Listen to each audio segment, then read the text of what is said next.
So మొత్తానికి KTR Delhi tour సర్వత్రా చర్చనీయాంశమైంది. ఈ నేపథ్యంలో ఇదే అంశంపై మనం డిబేట్ కండక్ట్ చేస్తున్నాము. డిబేట్ లో పార్టిసిపేట్ చేస్తున్నారు పోరెడ్డి కిషోర్ గారు, బీజేపీ అధికార ప్రతినిధి, నరేష్ గారు, బీఆర్ఎస్ రాష్ట్ర నాయకులు, సతీష్ మాదిగ గారు, కాంగ్రెస్ సీనియర్ నాయకులు. నమస్కారం అండి అందరికీ.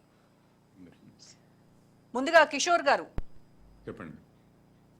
చక్కగా ఇక్కడ ఏం జరుగుతోంది అన్న విషయము బీజేపీ కేంద్ర పెద్దలు అక్కడి నుంచి చూస్తున్నారు తప్ప ఈ మొత్తం వ్యవహారం పైన ఎటువంటి చర్యలు తీసుకోవట్లేదు అని అంటే తెలంగాణలో కాంగ్రెస్ బీజేపీ ఒక్కటే అని బీఆర్ఎస్ నేతలు వాదిస్తూ ఉన్నారు. దీనిపైన మీ సమాధానం ఏంటి? ముందుగా మీకు అట్లాగే నరేష్ గారికి, సతీష్ గారికి, మన రాష్ట్రీయ ప్రేక్షకులందరికీ నమస్కారం. చూస్తూ ఊరుకుంటున్నారు కేంద్రం.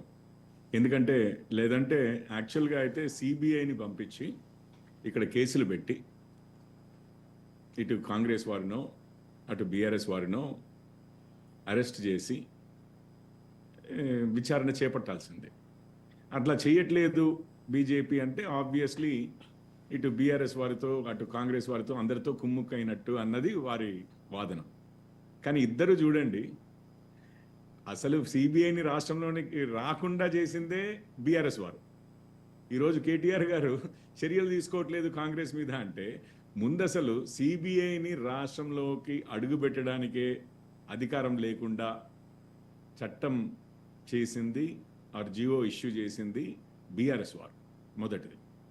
రెండోది ఏంటంటే ఇప్పుడు కాంగ్రెస్ వారి మీద ఇప్పుడు కాంగ్రెస్ వారి పరిస్థితి, వారు మొన్నటి వరకు ఏది అధికారంలోకి రాకముందు వరకు ఏమనేవారంటే ఇప్పుడు చాలా అవినీతి జరిగింది బీఆర్ఎస్ అధికారంలో ఉన్న 10 సంవత్సరాల్లోనూ 9.5 సంవత్సరాల్లో. ఉదాహరణకి కాళేశ్వరం ప్రాజెక్ట్ కింద 1000 కోట్లు, 10,000 కోట్లే బీఆర్ఎస్ మొదటి కుటుంబం అంటే కేసీఆర్ గారు, కేటీఆర్ గారు, కవిత గారు, హరీష్ రావు గారు, ఇంకా ఇతరత్ర సంతోష్ గారు, ఇతరత్ర మొదటి కుటుంబం నుంచి ఉన్న వారే 1000 కోట్లు, 10,000 కోట్లు అవినీతి చేశారు. అయినా కానీ దానికి సంబంధించిన సాక్ష్యాలన్నీ మేము ప్రధానమంత్రికి పంపించిన ఇది రేవంత్ రెడ్డి గారి స్టేట్మెంట్, వారి టేబుల్ మీదే ఉన్నాయి. అయినా కానీ యాక్షన్ తీసుకోవట్లేదు అనేది ఒకటి.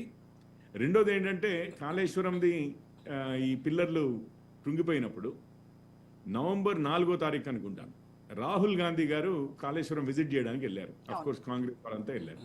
వెళ్ళిన మరుసటి రోజు వారి ఉపాధ్యక్షులు, కాంగ్రెస్ ఉపాధ్యక్షులు అనుకుంటారు, నిరంజన్ రెడ్డి గారు అనుకుంటారు, వారు ప్రెసిడెంట్ అంటే రాష్ట్రపతికే లేఖ రాశారు కాంగ్రెస్ తరపు నుంచి, అఫీషియల్గా కాంగ్రెస్ తరపు నుంచి.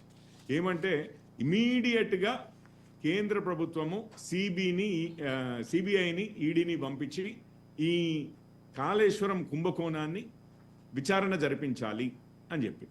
మరి వారు అధికారంలోకి వచ్చిన తర్వాత నైనా సిబిఐకి ఏమైనా రాష్ట్రంలోకి ఎంట్రీ ఇస్తారా అంటే అది లేదు. అది ఇవ్వకపోగా అన్ని రోజులు సాక్ష్యాలన్నీ మా దగ్గరే ఉన్నాయి, మేమే ప్రధానమంత్రికి పంపించినాం అన్నవారు ఇప్పటి వరకు ఒక్క కేసు కూడా నమోదు చేయలేదు. పోనీ సిబిఐ కాకపోతే ఏసీబీ ఉంది. డైరెక్ట్గా మన రాష్ట్ర ముఖ్యమంత్రి చేతిలో law and order, home portfolio ఉన్న ముఖ్యమంత్రి గారి చేతిలోనే ఏసీబీ ఒక డిపార్ట్మెంట్ ఉంటుంది, యాంటీ కరప్షన్ బ్యూరో.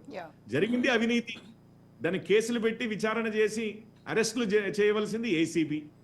ఇంతవరకు దాంట్లో కానివ్వండి, లేకపోతే ఫోన్ ట్యాపింగ్లో కానివ్వండి, లేకపోతే గొర్రెల పంపకం దాంట్లో కానివ్వండి, లేకపోతే గుడ్ల పంపకం విషయంలో కానివ్వండి, లేకపోతే కోళ్ళ దాణా కుంభకోణం అని చెప్పారు దాని విషయంలో కానీ ఇంతవరకు ఒక అరెస్ట్ కానీ ఒక కేసు కానీ ఎస్పెషల్లీ బీఆర్ఎస్ రాజకీయ నాయకుల మీద, అది స్పష్టంగా కేసీఆర్ గారు కానీ వారి కుటుంబ సభ్యుల మీద కానీ ఇంతవరకు అసలు ముఖ్యంగా ఇంతవరకు ఒక్క కేసు నమోదు చేయలేదు. ఇప్పుడు అటు చరిత్ర చూస్తేనేమో బీఆర్ఎస్ వారు నోట్ ఫర్ ఓట్ కేసులో రేవంత్ గారు డైరెక్ట్గా కెమెరాల ముందు దొరికితే 9.5 సంవత్సరాలు ప్రచారం చేసి 9 సంవత్సరాలు వారు ఉన్నది 9.5 సంవత్సరాలు చేయబట్టి 6 నెలల్లో 9 సంవత్సరాలు కూడా ఆ కేసు ఎటు వెళ్ళలేదు. సో ఇక్కడ తెలంగాణలో కాంగ్రెస్ ఎవరు కాపాడుకుంటున్నారు, ఎవరెవరి మధ్యలో అండర్స్టాండింగ్ జరుగుతున్నాయి, వీళ్ళిద్దరి మధ్యలో ఉందంటున్నారు మీరు, అంతే కదా? ఎవరెవరి మధ్యలో కాంగ్రెస్ అండ్ బీఆర్ఎస్ మధ్య ఒక అండర్స్టాండింగ్ తోనే ఇవన్నీ జరుగుతున్నాయి అంటున్నారు.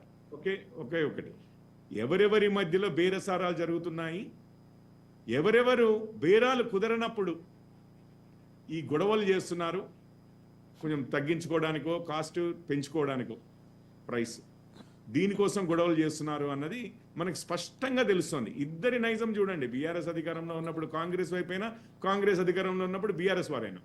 ఇంకొక విషయం చెప్తాను, ఇవి కేవలం అవినీతి కేసుల మీదే కాదు.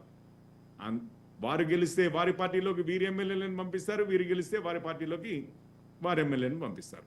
ఇది గత 10 సంవత్సరాలు, అంటే తెలంగాణ ఏర్పడ్డ రోజు నుంచి జరుగుతున్న చరిత్ర, మన ప్రజలందరికీ విదితమైన చరిత్రే. ఈరోజు కొత్తగా వారు అవినీతికి విరుద్ధంగా ఏదో పోరాడుతున్నారనో, వీరు అవినీతికి విరుద్ధంగా ఏదో పోరాడుతున్నారనో ఎవరూ ప్రజలు నమ్మే పరిస్థితిలో లేరు. ఇద్దరు ఎంత దోచుకోవాలో రాష్ట్రాన్ని అంత దోచుకుని, అంతకైతే ఆపోజిషన్ లో ఉన్న వారిని ఇద్దరు తొక్కేసో లేకపోతే బేరసారాలు జరిపి వారి నోర్లు మూయించో కాలం గడుపుతున్న విషయం అయితే మనకు క్లియర్గా, పబ్బం గడుపుకుంటున్న విషయం అయితే మనకు క్లియర్గా కనిపిస్తుంది. మరి ఇక్కడ తెలంగాణలో జరుగుతున్న అవినీతి గురించి మహారాష్ట్రలో ప్రధానమంత్రి మోడీ మాట్లాడతారు, అదే తెలంగాణలో జరుగుతున్న అవినీతి పైన ఇక్కడికి వచ్చి ఎందుకు చర్యలు తీసుకోవట్లేదు అనేది కదా క్వశ్చన్. మాట్లాడొచ్చు, మాట్లాడకూడదని కాదు. ఒక్క నిమిషం అండి. కర్ణాటక ప్రభుత్వం వచ్చి ఇక్కడ చర్యలు తీసుకోగలదా? లేదు కదా. అట్లాగే కేంద్ర ప్రభుత్వం యొక్క సిబిఐ ద్వారా చర్యలు తీసుకోవచ్చు. కానీ ఇద్దరు ప్రభుత్వాలు చూడండి, 2 ప్రభుత్వాలు చూడండి, బీఆర్ఎస్ వారు ఇటు కాంగ్రెస్ వారు సిబిఐకి నో ఎంట్రీ బోర్డు తగిలించారా లేదా? అది పరిస్థితి. ఏమైనా అంటే ఇద్దరు ఒకరి మీద ఒకరు అనుకుని ఇదంతా బీజేపీ అండతో నడుస్తోందని చెప్పి ఇక్కడ పొలిటికల్ గా నాయిస్ చేయడమే. అది ఎప్పటి వరకు చేస్తారు?